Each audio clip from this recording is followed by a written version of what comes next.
Hey guys, Kazna here, and welcome to my Twitch stream summary for the 24th of October, the Tuesday.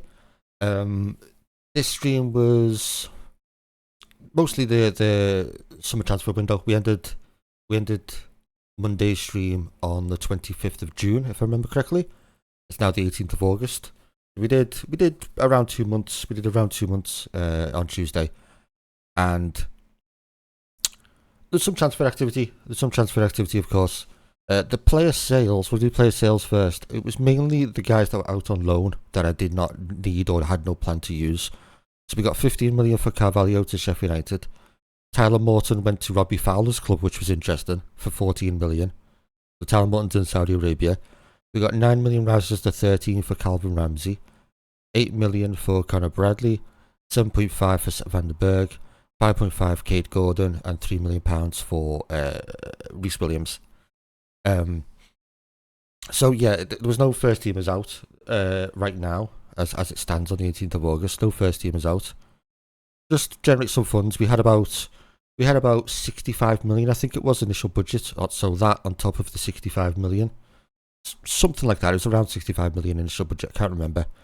So yeah, and then the players in. I got my man. I got the main signing that I wanted. We got Boubacar Kamara, 60 million with 3 installments up to 75 million. I'm happy with that. I'm over the moon with that. I think he's really good this year's game. So that's awesome. The new Trent backup, I decided to go for Michael Coyote from Fiorentina, the young Italian. He's only 20 years old. It's a little bit of a risk, that one. I do need, what I haven't signed is I need a third choice for right back in case it doesn't really work out, in case it doesn't play well. The problem was when I signed him, the following day he got injured for 4 weeks, so he's had no pre-season. So when I've used him so far this season, he's been kind of rubbish. He's been kind of terrible. He's had no pre-season, so he's got no sharpness, so he might be a bit of a slow starter this on his debut season.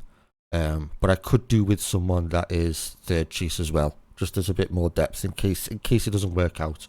Relying on him as the only backup for Trent is a little worrying.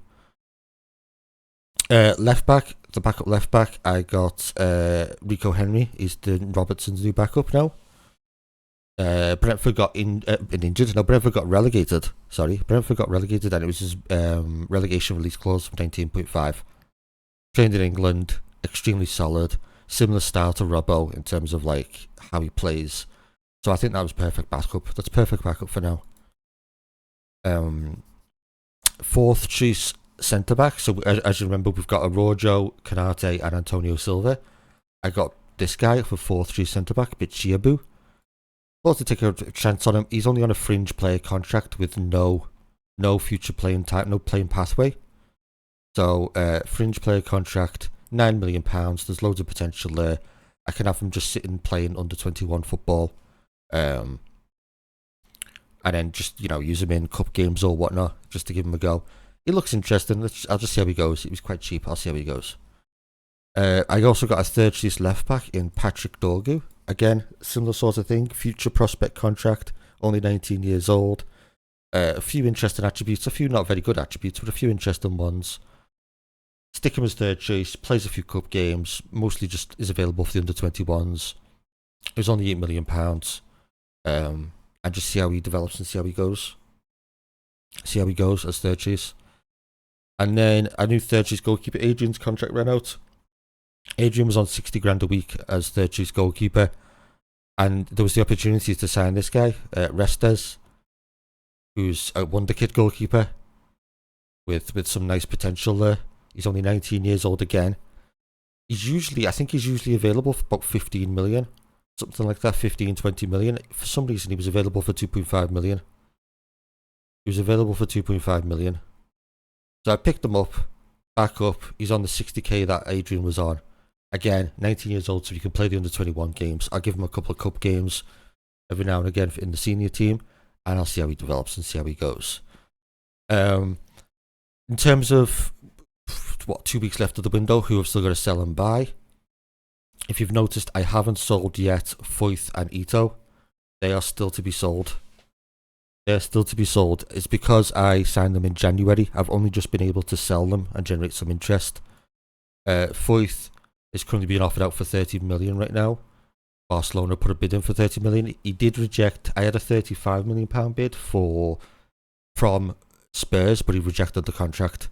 So I'm hoping he accepts Barcelona, but we'll have to see. If push comes to shove, I'll end up just loaning him out on deadline day if I can't sell him.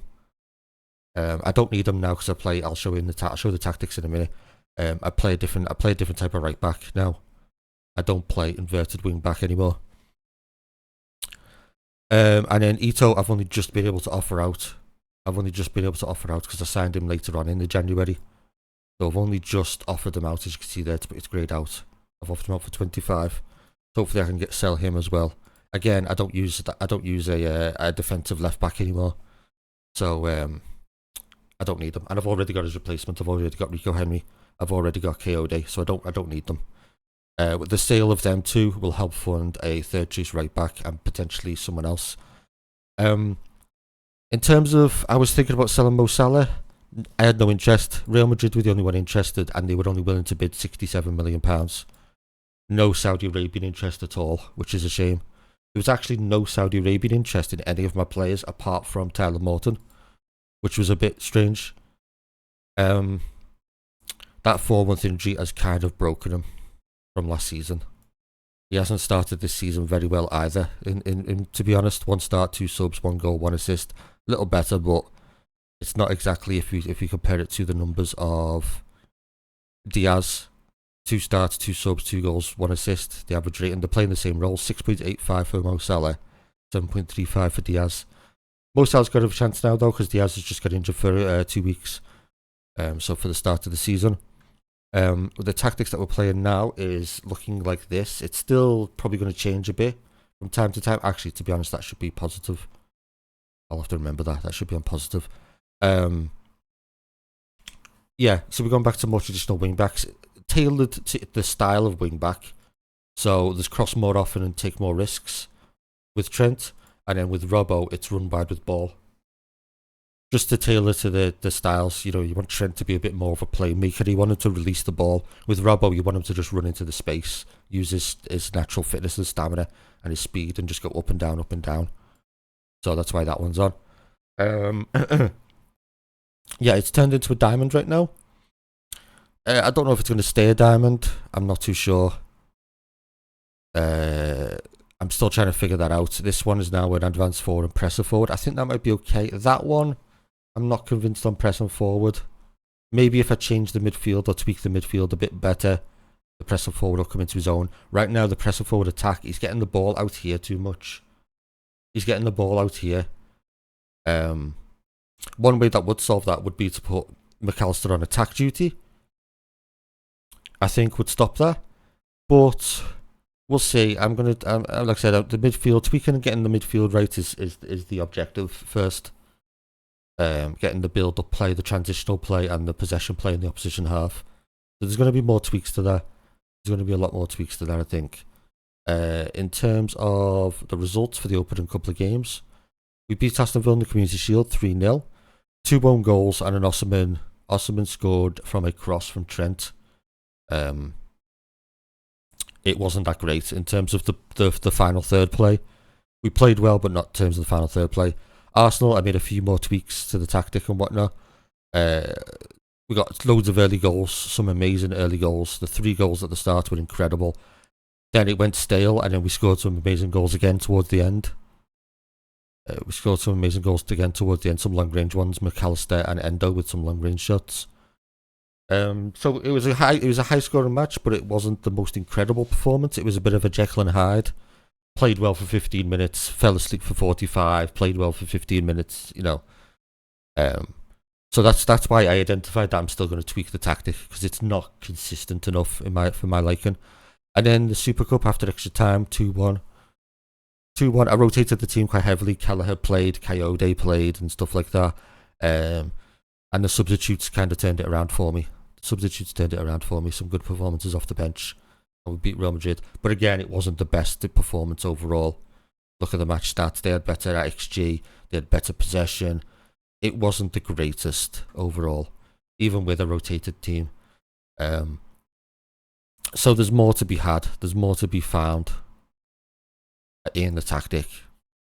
So we're starting like pretty much got them a couple of interesting games, 2 glorified friendlies and a tough opening game. And we start off with Wednesday stream with a nice 5 matches there, I think. Well, 6 matches including the AFL Cup, depending on who we draw. Yeah, and I think that's it. I think that's it, guys. I'll put the Twitch link down below. You can come watch me out. Like I said, I'll be streaming every single day. Leave a comment or come give comments about the videos in the chat. On the Twitch streams, I do stream. I am currently the most active Football Manager English language streamer right now. I've streamed, apart from 2 other streamers, I've streamed more than double of everyone else that streams the game. So if you're looking for someone who's super active, streaming non-stop right now, average of 10 hours a day, just over 10 hours a day it is. Yeah, come follow the Twitch channel, and and come watch the stream and join in. Anyway, cheers for watching, guys, and I'll give you I'll either see you on stream or on tomorrow's review. But yeah, cheers for watching.